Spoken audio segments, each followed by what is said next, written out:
Welcome to this example of a configurable, ready-to-deploy course of ETU simulations that uses full AV to address key issues across sexual harassment prevention training. This training can be configured to a 2-hour course compliant with California and Connecticut state laws, or broken out into smaller, customer-specific elements. The topics covered within this training include key definitions and understanding the law, quid pro quo and hostile work environments, workplace communication and etiquette, identifying the correct options to take when sexual harassment policies have been violated, and taking effective preventative measures where there is cause to believe a violation may occur.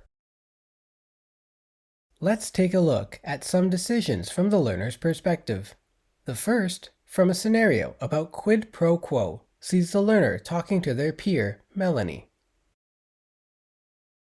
Guess who's going hiking this weekend with a handsome guy named Sam? Me. Based on what's happened in the scenario, the learner is presented with a number of choices.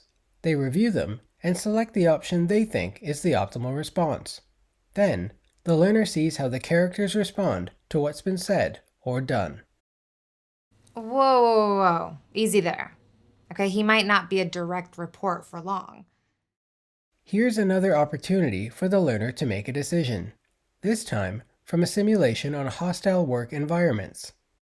In this scenario, the learner must negotiate the impact on all the team members of a direct report transitioning in the workplace. Look, I'm sorry. It's just myself and some of the guys, we find the whole thing a little bit hard. I mean, Mike was Mike, and then he goes away for a few months, and now he's Mika. And we're just supposed to accept this new person like Mike never existed?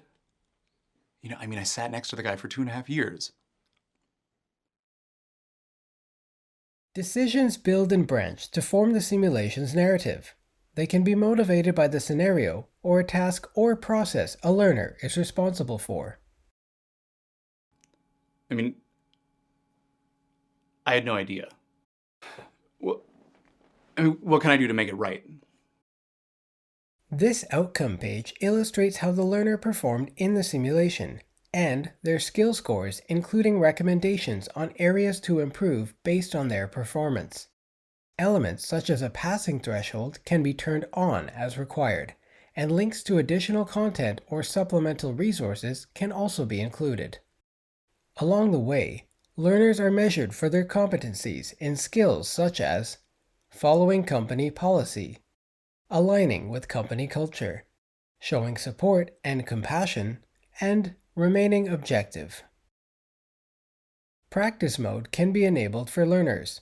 Available after the first attempt, practice mode allows learners to explore the simulation for developmental purposes and focus on sections where learning gaps were identified. To learn more about rapidly building game-changing simulations, contact ETU today.